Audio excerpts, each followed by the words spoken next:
এই দুনিয়া দৃষ্টান্ততা, এখানে সন্তান, এখানে স্ত্রী, এখানে টাকা পয়সা, এখানে ক্ষমতা, এগুলো হালাল, এগুলো অসুবিধা নাই। আমরা আলেমরাও বিয়ে করি, আমাদেরও বাচ্চা হয়, আমরাও চাকরি করি, আলেমরাও ব্যবসা করে, নবীরাও ব্যবসা করছে, কোনো অসুবিধা নাই। কিন্তু আমরা হারামের মুখ দেই না। কারণ যদি হারামের মুখ দেন, দুনিয়া আপনার শেষ।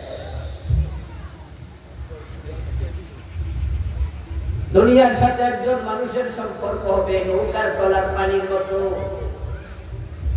দুনিয়া ছাড়া আখিরাত নয়। লা রুহবানিয়াত ফিল ইসলাম, ইসলামে কোনো বৈরাগ্যবাদ নাই। ইসলাম আপনাকে বলেনি দুনিয়া ছেড়ে দাও, বরং ইসলাম বলছে বলো রব্বানা আতিনা ফিদ দুনিয়া হাসানা। আগে বলো দুনিয়ার কল্যাণ দাও, দুনিয়া ছাড়তে পায় নাই। ওয়া ফিল আখিরাতি হাসানা, তারপর বলছে আখিরাতের কল্যাণ চাও। ইসলাম বৈরাগ্যবাদ শিখায়নি। চাকরি লাগবে, টাকা পয়সা লাগবে, ব্যবসা বাণিজ্য লাগবে, কৃষি লাগবে। فإذا قضيت الصلاة فانتشروا في الأرض وابتغوا من فضل الله بسم الله। নামাজের পরে তুমি যাও, আল্লাহর রিজিক তালাশ করো, চাকরি করো, ব্যবসা করো, কাজ করো। নবীরাও কাজ করেছে। ইব্রাহিম বিন আদহামের মতো ক্ষমতা চাইরা জঙ্গলে যায় আল্লাহকে ভুলিও না, এটা ইসলামের নির্দেশনা নয়। ইসলাম ক্ষমতা নিতে বলেছে, ক্ষমতা ছাড়তে বলেনি। এখন কিছু কিছু বিভ্রান্ত লোক ওয়াজ করে ইব্রাহিম বিন আদহাম তিনি বৎসরের খলিফা ছিলেন, তারপরে তিনি খেলাফত ছেড়ে দিয়া জঙ্গলে যায়, তারপরে আল্লাহকে খুঁজে পেয়েছে। আবু বকর সিদ্দিক কি খলিফা খেলাফত ছাড়ছে না নিছে? ওমর, ওসমান, আলী, রাসূল সাল্লাল্লাহু আলাইহি ওয়াসাল্লাম নিজে উনি কবে জাআলি মিল্লাতুকা সুলতানান নাসীরা, ও আমার আল্লাহ আমার রাষ্ট্র ক্ষমতা দিয়ে সাহায্য করো। রাসূলকে আল্লাহ রাষ্ট্র ক্ষমতা দাও। আর ইব্রাহিম বিন আদম ক্ষমতা পাইয়া দিছে সাইরা, রাসূলের লগে মিল না অমিল। তো রাসূলের সাথে না মিললে কোথাকার কোন ইব্রাহিম আদম?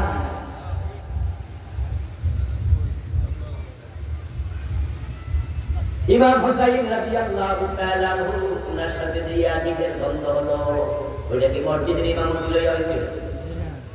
কি রে ভাই, হ্যাঁ আপনার নাম কি মসজিদের ইমামতি লইয়া কি লইয়া হয়েছিল? ক্ষমতা, রাষ্ট্র ক্ষমতা। ইয়াজিদ ক্ষমতায় বসে ইমাম হোসেন বলছে তোমার মতো লোকের ক্ষমতা মানি না। এই চেয়ারে বসে নবী মুহাম্মদ সাল্লাল্লাহু আলাইহি ওয়াসাল্লাম 10 বছর মদিনা চালালেন, আবু বকর ওমর ওসমান আলী 30 বছর চালালেন, আমির মুয়াবিয়া রাসূলের কাতিবুল সাহাবী 20 বছর ক্ষমতা চালালেন। 60 বছর যে ইসলাম রাষ্ট্র চালাইছে, তোমার মতো ইয়াজিদ মতখোর, তুমি ওই চেয়ারে বসার যোগ্য নও।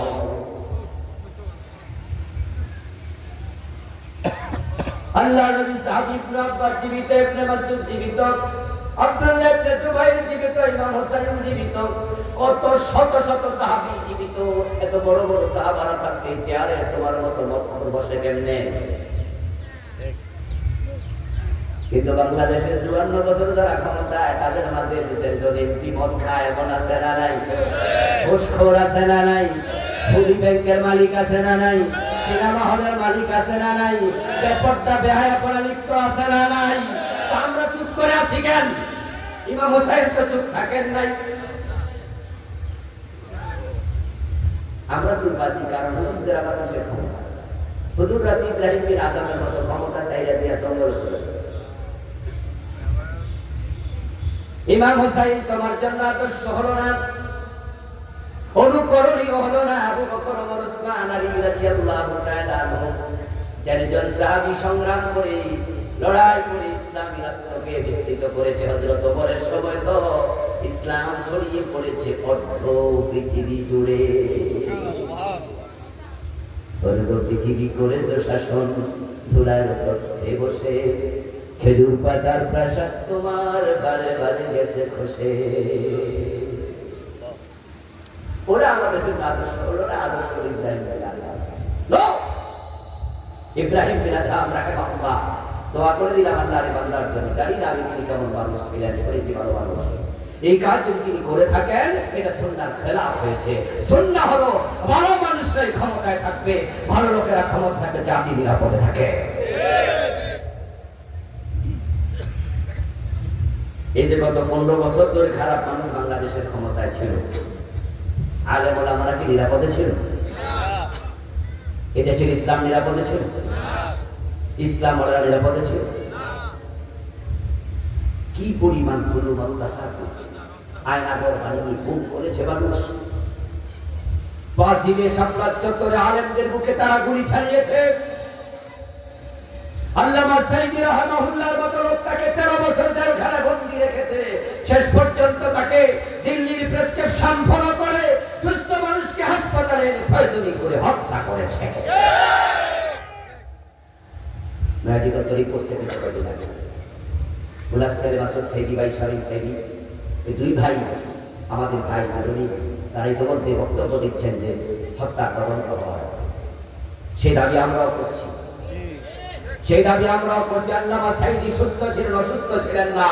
উনি গাড়ি থেকে এইভাবে সালাম দিয়েছেন, যেভাবে এই সালাম এবং মুখের হাসি প্রমাণ করে তাকে পরিকল্পিতভাবে হত্যা করা হয়েছে। হাতের রুখলে তো সুন্দর সালাম দিতে পারে না। আপনাদের বিবেকের কাছে আমার প্রশ্ন, আমাদেরও যখন 103 ডিগ্রি 4 ডিগ্রি জ্বর হয়, আমরা কি হাসতে পারি? আচ্ছা, ইচ্ছা করলেও কি হাসি আসে? চেহারার দিকে চাইলে তো মানুষ কইতে পারে ভাই আমরা শরীর খারাপ নেই, চেহারা একদম খারাপ। আরে গায়ে হাত দিয়ে জ্বর টেস্ট করা লাগে, তাকাইলে মানুষ কয় ভাই আমরা শরীর খারাপ। যদি জ্বর হইলে মানুষ এমন হয় তার হাতেরও ও বেটাকে সুন্দর সালাম দিতে পারে। ইসলামী আন্দোলনের 11 জন বড় বড় নেতাকে তারা শহীদ করেছে, ফাঁসি দিয়েছে। আলেম ওলামাদেরকে তারা যেখানে পেয়েছে সেখানে অ্যারেস্ট করেছে।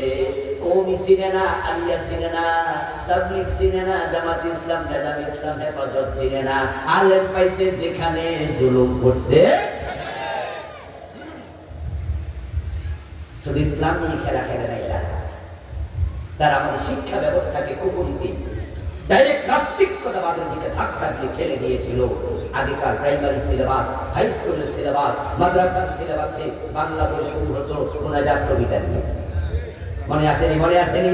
প্রার্থনা কবিতা। বাংলা বইয়ের শতম কবিতা থাকতো হয়তো কবি নজরুলের ইসলামী সঙ্গীত। প্রথম গল্পটা হতো সর্বদের মহানবী সাল্লাল্লাহু আলাইহি সাল্লাম। এটা দিয়েও বিভিন্ন শিক্ষণীয় যেগুলো মানুষের অন্তরে দাগ কাটে, ইসলামের ইতিহাস দিয়ে শুরু হতো বইয়ের প্রথম পড়া। আর গত 15 বছরে বইগুলো খুলে দেখেন অধিকাংশ সিলেবাস হিন্দুদের লেখা গল্প আর কবিতা দিয়ে শুরু করা হয়েছে।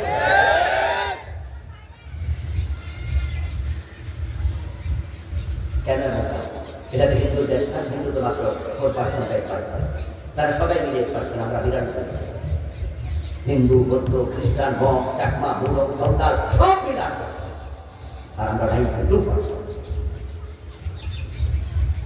বাংলাদেশে যে কয়টা থানা ছিল, থানার অর্ধেকের বেশি ওসি ছিল হিন্দু। সচিবালয়ে বিভিন্ন চাকরিতে সব হিন্দু, মাদ্রাসা বোর্ডে পর্যন্ত বড় বড় অফিসার। 2024 এখন সিলেবাসের বইগুলো বাড়িতে আসে আপনার অনেকে। আমি আপনাদেরকে 50 বছর আগে কাহিনী শোনাবো না। 2024 রানি কতবার এই কয়েকদিন 4 মাস আগে বাড়ি গিয়ে দেখেন যে মাদ্রাসার ক্লাস 10 এর বই যেগুলোতে লেখা আছে ক্লাস 8, দাখিল 8ম শ্রেণী, দাখিল 7ম শ্রেণী, মাদ্রাসার বইতে গিয়ে দেখবেন হাফ প্যানওয়ালা বানিয়ার ছবি উঠে গেছে। কবার কবার মাদ্রাসার বই প্রথম পেয়েছে দোতার আছে, সেতার আছে, হারমোনিয়াম আছে। মাদ্রাসার বইয়ের ভিতরে মন্দিরের ছবি ঢুকেছে। এই মুসলমান, তারা কোথায় নিয়ে যাচ্ছিল আমাদের ভেবে দেখো। ইসলাম ওরা ক্ষমতায় না থাকলে কি বিপদ! দেশের মানুষকে নাস্তিক বানানোর ষড়যন্ত্র শুরু করেছিল। আমার বন্ধু বলছিলাম দুনিয়া বড় মিষ্টি, আমরা দুনিয়া লাগবে, ক্ষমতা লাগবে, সবই লাগবে, চাকরি বাকরিও লাগবে, তবে নৌকার তলার পানির মতো। পানি ছাড়া নৌকা চলে না, তবে এই পানি যেন নৌকার ভিতরে ঢুকতে না পারে। মাঝি তুমি সাবধান থেকো। যেই পানি ছাড়া নৌকা চলে না, ওই পানি যদি নৌকা ব্যাক করে আস্তে আস্তে করে ঢুকতেই থাকে, আর তুমি সেটা শেষে ছেড়ে ফেলে না দাও, তাহলে ওই পানিটা নৌকাটা ডুবিয়ে দেবে। দুনিয়া ছাড়া আমরা পারবো না চলতে, তবে দুনিয়াকে কলবে ঢুকতে দিও না। কলবে শুধু আল্লাহ তার রাসূলকে রাখো, ইসলামকে রাখো। কলবে দুনিয়া ঢুকলে দুনিয়া তোমাকে ডুবাইয়া দেবে।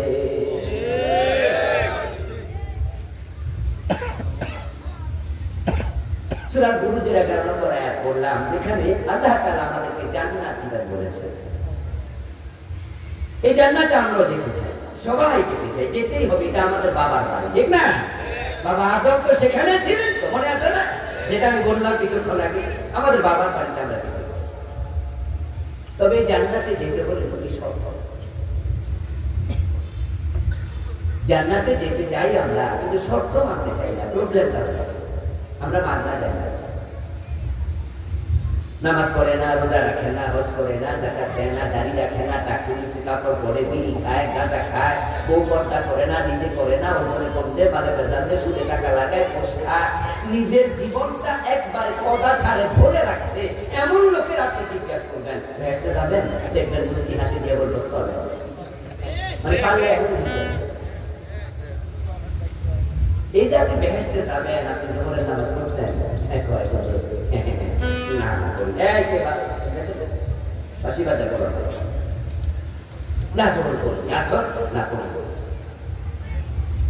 গত শুক্রবারে আসছিল, আগামী শুক্রবারে যাবে। মাঝখানে এক ওয়াক্ত নামাজও পড়ে না এমন মুসলমানের সন্তান নাই? আরে গত সর্বরাতে গেছে, চিন্তা আগামী সর্বরাতে ইনশাআল্লাহ আবার যাবো, মাঝখানে আর যাবে না এমনও নাই। আর জুমা পর্যন্ত পড়ে না। ও কি জান্নাতে যাওয়ার স্বপ্ন দেখে না? জিজ্ঞাসা করলে বলবে হ্যাঁ। আচ্ছা, যারা পীরের পায়ে সিজদা দেয়, মাজারে সিজদা দেয়, ওদের কি জান্নাতে যাওয়ার স্বপ্ন নাই? আছে, মানে আমনের চেয়ে আরো বেশি। আপনি জান্নাত নিয়ে টেনশনে আছেন, ওরা জান্নাত নিয়ে কোনো টেনশন নাই, বরং অনেকটা তারা নিশ্চিত হয়ে বাড়িতে আছে, কারণ তাদের পীর বাবা হয়ে দিছে তোমার ছাড়া আমি। এজন্য আমরা টেনশনে আছি, আদৌ বেহেশত পাই কিনা, সারাদিন আপনারা দোলনা করতে করতে বুঝতে হয় না, আল্লাহ মাদিনা মিনান্না, আল্লাহ মাফ দেও। আর হেবেটা তো টেনশনে নাই, হুজুর আছে না বাবা বাবা, এবং গড়ার মাঝে তোরা নিয়ে গান গান সুন্দর করে গানে মাথায় আছে না বা মুক্তার, আছে না আমার পরিষ্কার সেল বিচারের হাইকোর্টেতে, তিনি আমায় করবেন পার, আমি পাপি, তিনি জামিনদার করতো না, কাছে জামিনদার আছে, টেনশন নেই। ও দোস্ত, জান্নাতে সবাই যেতে চায়, যেতে চায় আমাদের দেশের হিন্দুরাও।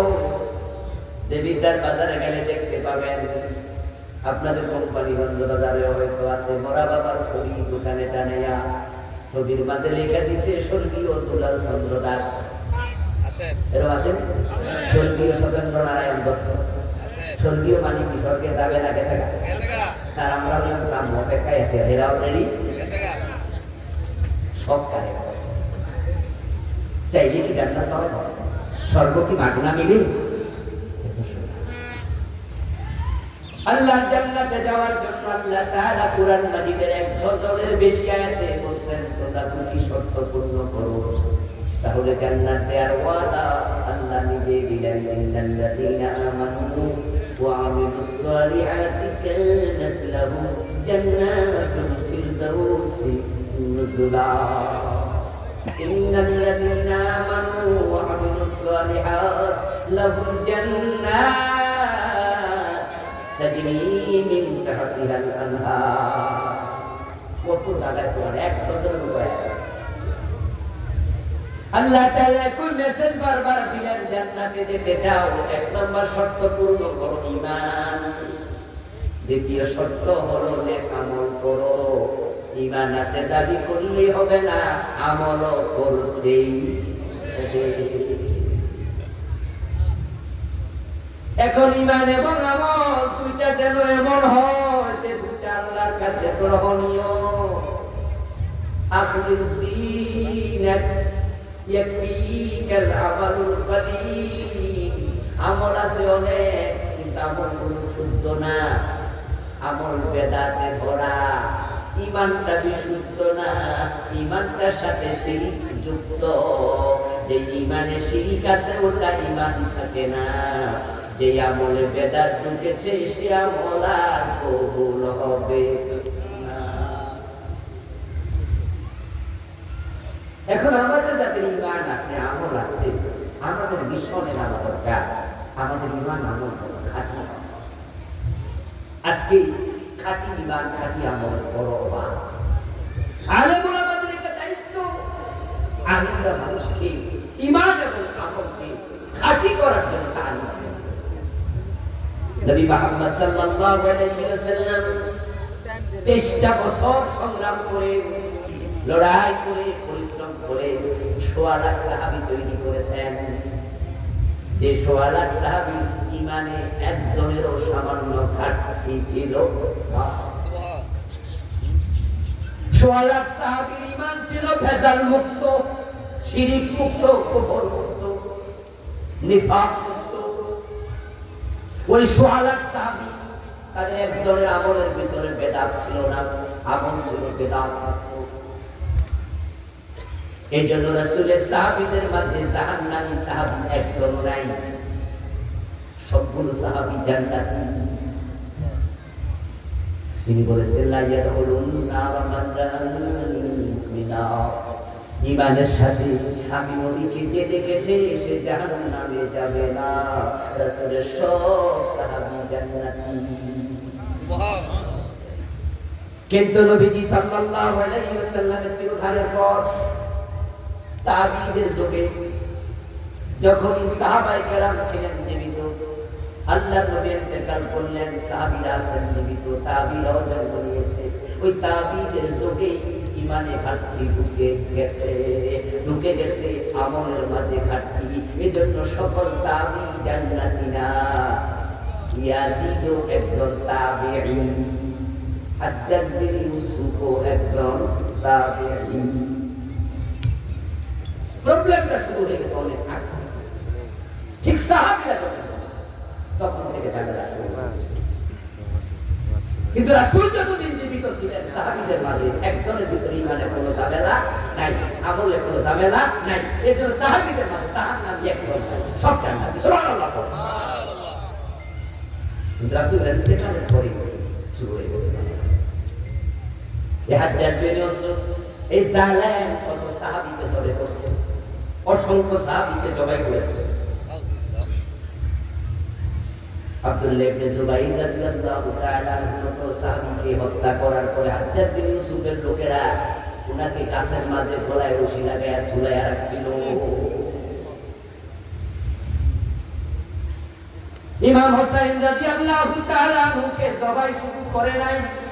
এই ইয়াজিদের লোকেরা ইমাম হোসেনকে হত্যা করার পরে দেহ থেকে কল্লা আলাদা করছে, তারপর বর্ষার মাঝে কল্লাটা লাগাইয়া সিরাকে ফোরাতের কুল থেকে দেবাস পর্যন্ত দিয়েছে। উনার কর্তৃত দেহের উপরে ঘোড়া দাবড়াইয়া রক্ত মাংস গোশত আলাদা করে ফেলেছে। লাশ দাফন করার জন্য উনার তো পরিবস্ত পাওয়াই যায় নাই, সামান্য পাওয়া গেছে। ইয়াজিদের বাবাও ছিল সাহাবী, ইয়াজিদ ছিল তাবী। তখন থেকে ঝামেলা শুরু। এবার আপনারা বলুন তো, দিন দিন সে ঝামেলা কমতেছে না বাড়তেছে? বাড়তে এখন ইমানের হাল বড় খারাপ, আমলের অবস্থা আরো বেশি। قال النبي صلى الله عليه وسلم لا يقبل الله لصاحب بدعة صوما ولا صلاة ولا حجا ولا عمرة ولا سربا ولا عدلا يخرج من الدين كما تخرج الشعرة من العجين رواه ابن ماجه। নবীজি সাল্লাল্লাহু আলাইহি ওয়াসাল্লামের হাদিস, যখন মানুষের আমলে বেদাত ঢুকে যাবে, আল্লাহ বেদাতের রোজা, নামাজ, হজ, যাকাত কোনো ইবাদত আর কবুল করেন না। ওই বেদাতি ইসলাম থেকে বেরিয়ে যায় এমন ভাবে, যেমন ভাবে আটার খামিরে যদি মহিলার লম্বা চুল দেখা যায়, টান দিলে ওই চুলটা বেরিয়ে যায়। বেদাতি গুলা ইসলাম থেকে এমনি বেরিয়ে যায়। এখন বেদাত ঢুকেছে পিশাচদের, বেদাত ঢুকেছে আলেমদের। বেদাত ঢুকেছে খতিবদের, বেদাত ঢুকেছে বক্তাদের। বেদাত হচ্ছে ইবাদাতুল মুহদাসা মা লাম তাকুন ফি জামানিন নবী সাল্লাল্লাহু আলাইহি ওয়াসাল্লাম ওয়া আসহাবি। এমন নতুন নতুন ইবাদত শুরু হয়েছে বানানো, যে নতুন ইবাদতগুলো রাসূল এবং সাহাবীদের জামানায় ছিল না।